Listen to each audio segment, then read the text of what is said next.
Good morning. आज हम लोग पढ़ते हैं पाठ 14 विशेषण, है ना। विशेषण किसे कहते हैं?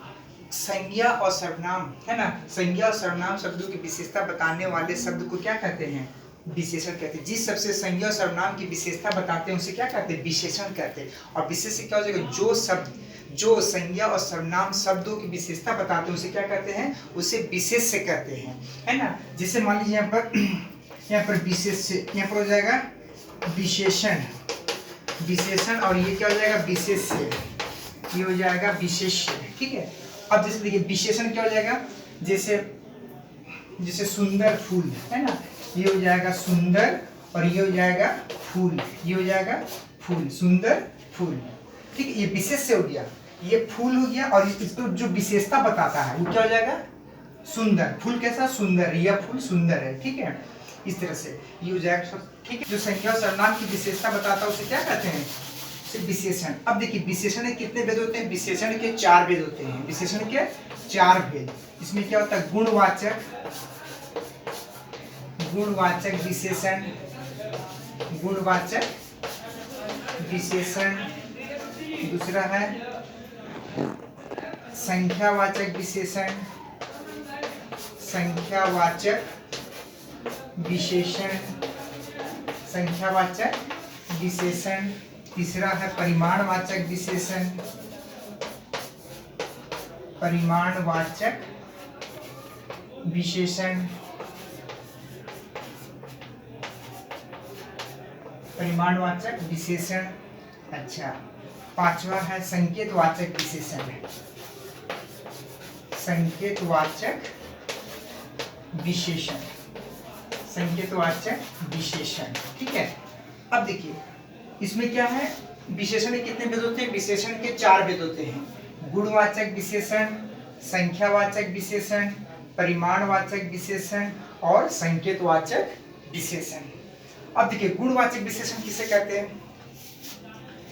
जिन विशेषण शब्द से संज्ञा और सर्वनाम शब्दों की, है ना, गुण, दोष, अवस्था, है ना, आदि का बोध होता है उसे क्या कहते हैं? उसे गुणवाचक विशेषण कहते हैं, है ना। जो संज्ञा और सर्वनाम की क्या गुण, दोष, अवस्था आदि का बोध होता है ना, आकृति उसके गुण के बारे में बताता है। जैसे क्या हो जाएगा? सुंदर फूल, सुंदर, ईमानदार, लंबा, छोटा, ये क्या हो जाएगा? ये गुण बताता है। ये क्या बताता है? गुण बताता है। जो संज्ञा और सर्वनाम के गुण का बोध कराता है, ठीक है, उसे क्या कहते हैं? गुणवाचक विशेषण कहते हैं।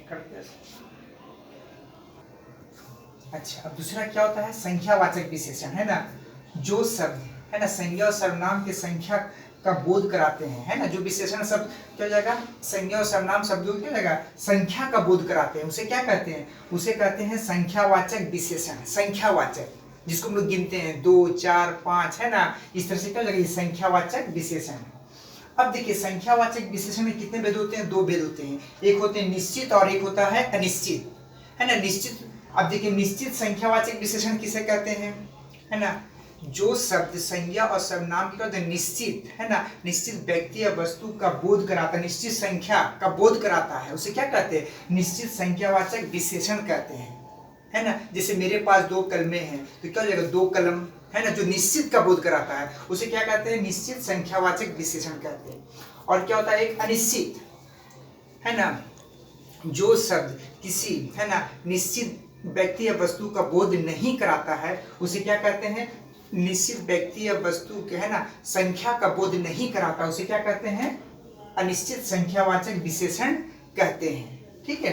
अनिश्चित, जैसे क्या हो जाएगा? कुछ, है ना, कई, जैसे बोलते हैं ना कुछ बच्चे खेल रहे हैं, तो क्या हो जाएगा? कुछ बोलने से क्या हो जाएगा?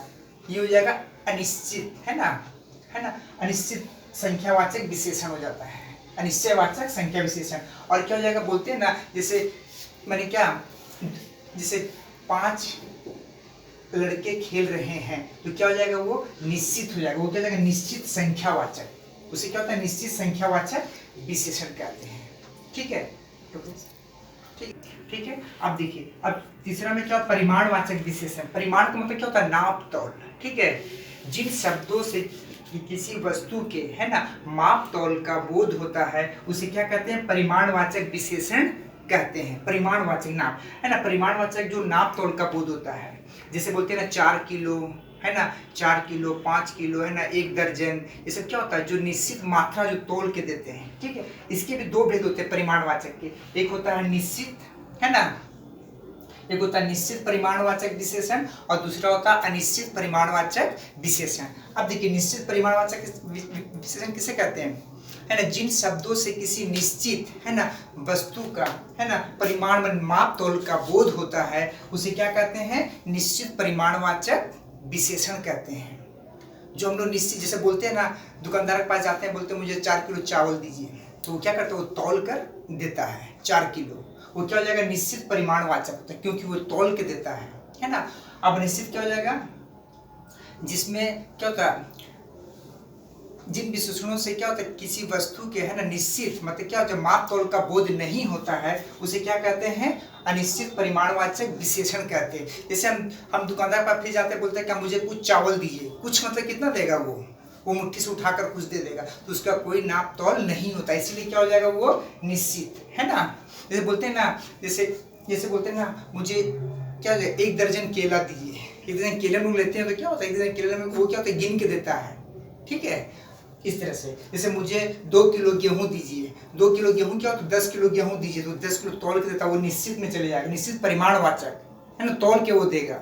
और बोलेंगे क्या, मुझे कुछ गेहूं दीजिए, तो क्या वो मुझे थोड़ा गेहूं दीजिए, मुझे कम गेहूं दीजिए, वो क्या हो जाएगा, वो थोड़ा देगा, उसका कोई माप तौल नहीं होता है, जिसके कारण वो अनिश्चित परिमाणवाचक विशेषण कहलाता है, ठीक है। अब देखिए संकेतवाचक विशेषण क्या होता है, जो संज्ञा और सर्वनाम की ओर क्या होता है, जो संकेत करके इशारा करके बताता है, उसे क्या कहते हैं, संकेतवाचक विशेषण कहते हैं। जैसे बोलते हैं ना, यह घर मेरा है ना, यह जो मतलब क्या, जो इसके पहले जो आता है, जिसका यह घर मेरा है, उसको संकेत करके मुझे बताते हैं, उसको क्या बोलते हैं, संकेतवाचक विशेषण कहते हैं, ठीक है। संकेतवाचक विशेषण, इसीलिए संज्ञा के कितने विशेषण, कितने भेद हो गए, 4 भेद हो गए, ठीक है।